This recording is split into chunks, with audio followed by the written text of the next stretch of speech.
दोस्तों, मध्य पूर्व एक बार फिर दुनिया का सबसे बड़ा तनाव वाला इलाका बन चुका है। ईरान और अमेरिका आमने सामने हैं। इजराइल लगातार ईरान पर दबाव बना रहा है। जंग हो चुकी है, युद्ध विराम भी लागू हो चुका है, लेकिन हालात अभी भी सामान्य नहीं हुए हैं। बातचीत चल रही है, प्रस्ताव भी दिए जा रहे हैं, जवाबी प्रस्ताव भी आ रहे हैं, लेकिन इसके बावजूद दोनों देशों के बीच 5 ऐसे बड़े मुद्दे हैं जिन पर कोई समझौता नहीं हो पा रहा है। और यही वजह है कि पूरी दुनिया की नज़र अब ईरान, अमेरिका और हॉर्मुज़ स्ट्रेट पर टिकी हुई है, क्योंकि अगर ये तनाव बढ़ता है तो असर सिर्फ मध्य पूर्व पर नहीं पड़ेगा, बल्कि पूरी दुनिया में तेल की कीमतें बढ़ सकती हैं, अर्थव्यवस्था हिल सकती है और एक बड़ा युद्ध भी शुरू हो सकता है। तो आखिर वो 5 बड़े मुद्दे क्या हैं जिन पर ईरान और अमेरिका भिड़े हुए हैं, और क्या डोनाल्ड ट्रंप ने ईरान के जवाब को पूरी तरह स्वीकार्य बता दिया है? आइए पूरी खबर विस्तार से समझते हैं। अमेरिका की तरफ से जो 14 सूत्रीय योजना सामने आई, उसमें ईरान से कई बड़ी मांगे की गई। इनमें सबसे बड़ी मांग है कि ईरान अपना यूरेनियम संवर्धन कार्यक्रम बंद करे। इसके अलावा 7% संवर्धित यूरेनियम के भंडार को खत्म करे या पूरी तरह सीमित करे। साथ ही हॉर्मुज़ स्ट्रेट को बिना किसी शर्त के पूरी तरह खोलने की बात कही गई है। अमेरिका चाहता है कि अगले 30 दिनों में बाकी मुद्दों पर भी बातचीत आगे बढ़े। इन मुद्दों में ईरान समर्थित संगठन और उसका मिसाइल कार्यक्रम शामिल है, लेकिन दूसरी तरफ ईरान इन शर्तों को मानने के लिए तैयार नहीं है। ईरान का कहना है कि उसने दुनिया की 2 सबसे बड़ी सैन्य ताकत यानी अमेरिका और इजराइल को सामना किया है, इसलिए अब वो पूरी तरह झुकने वाला नहीं है। रिपोर्ट्स के मुताबिक ईरान ने जवाब में कई मांगे रखी हैं, जैसे तत्काल युद्ध विराम, सभी प्रतिबंध हटाना, युद्ध से हुए नुकसान का हर्जाना देना और हॉर्मुज़ स्ट्रेट पर उसकी संप्रभुता को। ईरान का ये भी कहना है कि परमाणु मुद्दे पर बातचीत बाद में भी हो सकती है। हालांकि ईरान ने संकेत जरूर दिए हैं कि वह अपने कुछ संवर्धित यूरेनियम को कम स्तर पर ला सकता है, किसी तीसरे देश को सौंप सकता है, लेकिन पूरी तरह भंडार देने के लिए तैयार नहीं। अब समझते हैं वो 5 बड़े मुद्दे जिनकी वजह से ये पूरा संकट पैदा हुआ है। सबसे पहला मुद्दा है यूरेनियम संवर्धन कार्यक्रम।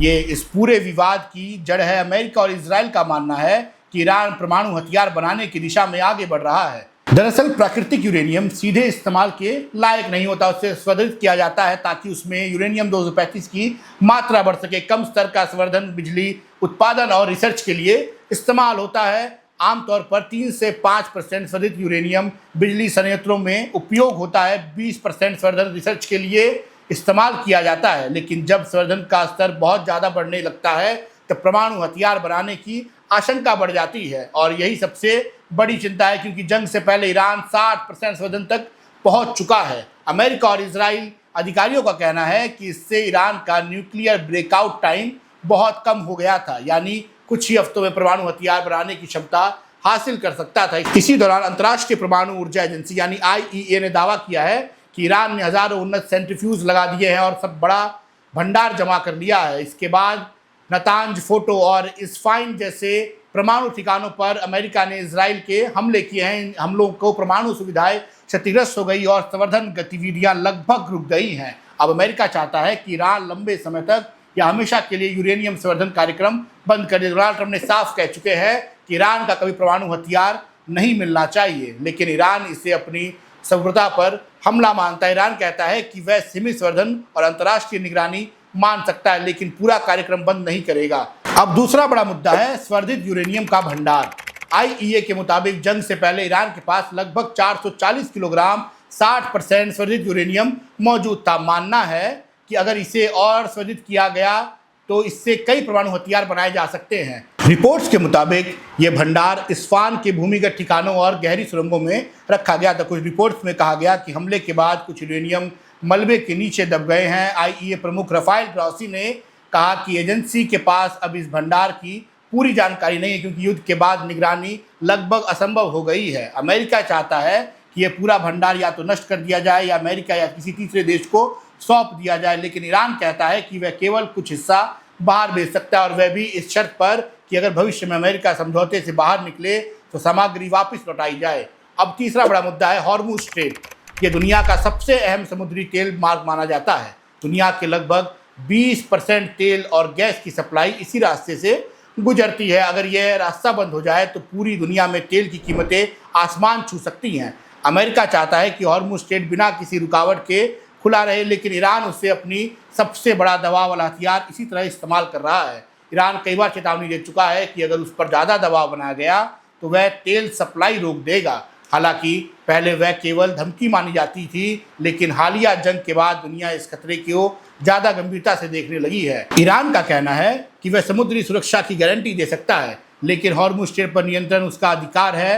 अब चौथा बड़ा मुद्दा है ईरान समर्थित संगठन। अमेरिका का आरोप है कि ईरान लेबनान के हिजबुल्लाह, यमन के हूती और इराक के शिया मिलिशिया समूह को पैसा, हथियार और ट्रेनिंग देता है। अमेरिका का कहना है कि वह पूरा नेटवर्क इजराइल और अमेरिकी हितों के लिए बड़ा खतरा बन चुका है। गजा युद्ध के बाद इन समूहों की गतिविधियां और तेज हो गई हैं। लाल सागर में हूती हमले हुए, लेबनान सीमा पर हिजबुल्लाह और इजराइल के बीच झड़पें बढ़ी, इराक और सीरिया में अमेरिकी ठिकानों पर भी हमले हुए। लेकिन ईरान इन समूहों को एक्सेस ऑफ रेजिस्टेंस कहता है। उसका दावा है कि ये स्वतंत्र संगठन है जो इजराइल और अमेरिकी सैन्य मौजूदगी के खिलाफ लड़ रहे हैं। अब पांचवा और सबसे संवेदनशील मुद्दा ईरान का मिसाइल कार्यक्रम है। पिछले कई सालों में ईरान ने बैलिस्टिक और क्रूज मिसाइलों का बड़ा नेटवर्क तैयार किया है। उसके पास छोटी दूरी से लेकर लगभग 2000 किलोमीटर तक मार करने वाली मिसाइलें मौजूद हैं। ईरान ने भूमिगत मिसाइल बेस और मिसाइल सीरीज भी बनाई हैं। हालांकि जंग के दौरान ईरान ने इजराइल, अमेरिकी ठिकानों और खाड़ी देशों की तरफ सैकड़ों मिसाइल और ड्रोन दागे। कई हमलों को रोका गया, लेकिन कुछ जगह भारी नुकसान भी हुआ है।